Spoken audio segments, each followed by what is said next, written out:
श्री स्वामी समर्थ. स्वागत आहे तुम्हा सर्वांचे श्री स्वामी समर्थ कृपा या माझ्या मराठी यूट्यूब चॅनलवर. स्वामी महाराज तुमच्या सर्व चांगल्या इच्छा पूर्ण करोत हीच स्वामींच्या चरणी प्रार्थना करते आणि आज या नवीन व्हिडिओला सुरुवात करते. येत्या 6 एप्रिल 2025 रोजी आहे श्री रामनवमी. हा सण चैत्र महिन्याच्या शुक्ल पक्षाच्या नवमी तिथीला साजरा केला जातो. चैत्र महिन्यातील शुक्ल पक्षातील नवमी तिथी 5 एप्रिल रोजी संध्याकाळी 7:26 सुरू होईल आणि दुसऱ्या दिवशी म्हणजे 6 एप्रिल रोजी संध्याकाळी 7:22 संपेल. अशा प्रकारे 6 एप्रिल रोजी रामनवमीचा उत्सव साजरा केला जाईल. या दिवशी भक्तगण प्रभू श्रीरामांची योग्य पद्धतीने पूजा करतात. यामुळे भक्तांना त्यांच्या सर्व कामांमध्ये यश प्राप्त होते. याचबरोबर भगवान श्रीरामांचे आशीर्वाद देखील प्राप्त होतात. तर या विशिष्ट तिथीला आपण जर काही खास उपाय केले तर त्याचं शुभफळ आपल्याला कितीतरी जास्त पटीने प्राप्त होतं. तर रामनवमीच्या दिवशी आपल्याला 2 उपाय करायचे आहेत. हे उपाय कोणते आहेत याबाबतचाच आजचा आपला व्हिडिओ आहे. व्हिडिओ शेवटपर्यंत पहा.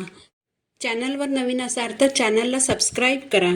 बघा, बऱ्याच वेळेला काहीही कारण नसताना पत्नींमध्ये भांडणं होत राहतात. जर पती पत्नीमध्ये दुरावा असेल, एकमेकाशी पटत नसेल, अपत्य प्राप्ती होत नसेल तर अशा दाम्पत्यांनी रामनवमीच्या दिवशी हा उपाय आवर्जून करावा. याचे अतिशय चांगले परिणाम दिसून येतील. तर रामनवमीच्या दिवशी तांदळाची खीर बनवायची आहे. कारण खीर ही श्रीरामांना अतिशय प्रिय आहे. तर ही तांदळाची खीर तुम्ही चांदीच्या वाटीमध्ये ठेवू शकता. जर चांदीची वाटी नसेल तर एक मातीचं भांडं घेतलं तरी चालेल. त्यामध्ये ही खीर ठेवा. पती पत्नी दोघांना पुरेल इतकी खीर त्या वाटीमध्ये ठेवायची आहे. खिरीवर एक तुळशीचं पान ठेवा. त्यानंतर खीर ठेवलेल्या वाटीवर एक पांढरा स्वच्छ कापड ठेवा. कापड स्वच्छ असावं.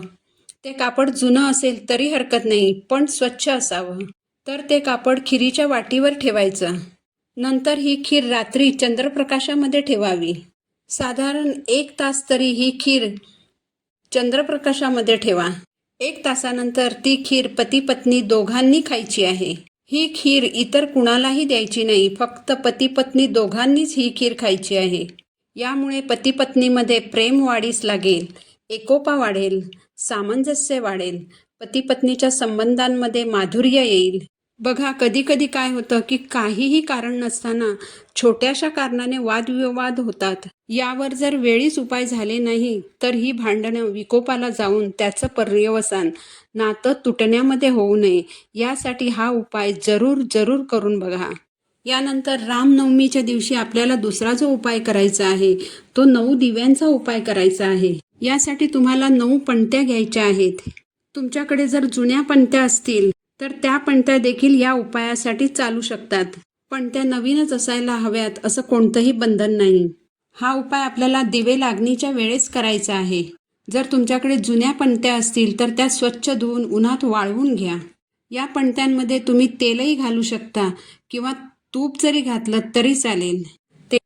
तेलाचा दिवा लावणार असाल तर पणतीत कापसाची दुहेरी वात घाला आणि तुपाचा दिवा लावणार असाल तर पणतीत फुलवात घाला. फक्त मोहरीचं तेल वापरू नका. इतर कोणतंही तेल वापरलं तरी चालेल. 9 दिवे तयार झाल्यावर ते दिवे प्रज्वलित करा. तुम्ही जर रामनवमीची पूजा मांडणी केली असेल तर या 9 दिव्यांनी पूजेला ओवाळा. जर तुम्ही पूजा मांडणी केलेली नसेल तर तुमच्या देवघरातील देवांना या 9 दिव्यांनी ओवाळा. आपल्या देवघरात बाळकृष्णांची मूर्ती असते, पांडुरंगाची मूर्ती असते, आपल्या स्वामी महाराजांची मूर्ती असते. ही सर्व श्रीहरी श्री विष्णू यांचीच वेगवेगळी रूपं आहेत. म्हणून या 9 दिव्यांनी आपल्याला देवघरातील देवी देवतांना ओवाळायचं आहे. यानंतर तुमच्या घरात जर छोटे बाळगोपाळ असतील तर त्यांना या 9 दिव्यांनी ओवाळायचं आहे. जर तुमची मुलं मोठी असतील, तुमच्या घरात छोटी मंडळी नसतील तर तुमच्या मोठ्या मुलांना या 9 दिव्यांनी तुम्हाला ओवाळायचं आहे. यामागचा उद्देश हाच की श्रीराम यांच्यासारखंच आपल्या मुलांनी त्यांच्या जीवनात आदर्श व्यक्ती म्हणून मान सन्मान मिळवावा. जर तुमच्या घरात एकुलती एक मुलगीच असेल तर तुम्ही त्या 9 दिव्यांनी तुमच्या मुलीला ओवाळायचं आहे.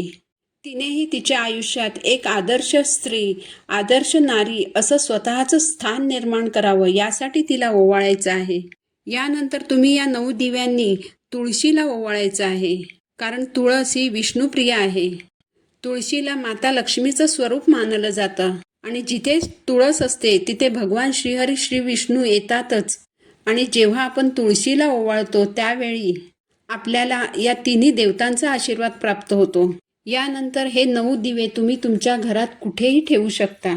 अगदी मुख्य दरवाजापासून ते स्वयंपाकघरापर्यंत सगळीकडे हे दिवे ठेवून तुम्ही तुमचं घर उजळवायचं आहे. अगदी दिवाळी जसं आपण आपलं घर दिव्यांनी सजवतो, अगदी तसंच आपल्याला आपलं घर रामनवमीच्या दिवशी दिव्यांनी उजळवायचं आहे. यामुळे तुमच्या घरात सुख, शांती, समाधान नांदेल, घराची भरभराट होईल. तर हे 2 साधे सोपे उपाय तुम्ही नक्की करून बघा. या उपायांचा तुम्हाला 100% फायदा होईलच. म्हणून तुम्ही हे उपाय स्वतः करा आणि अनुभव घ्या. तर झालेली सेवा मी महाराजांच्या चरणी अर्पण करते. पुन्हा भेटू नवीन व्हिडिओसोबत. श्री स्वामी समर्थ.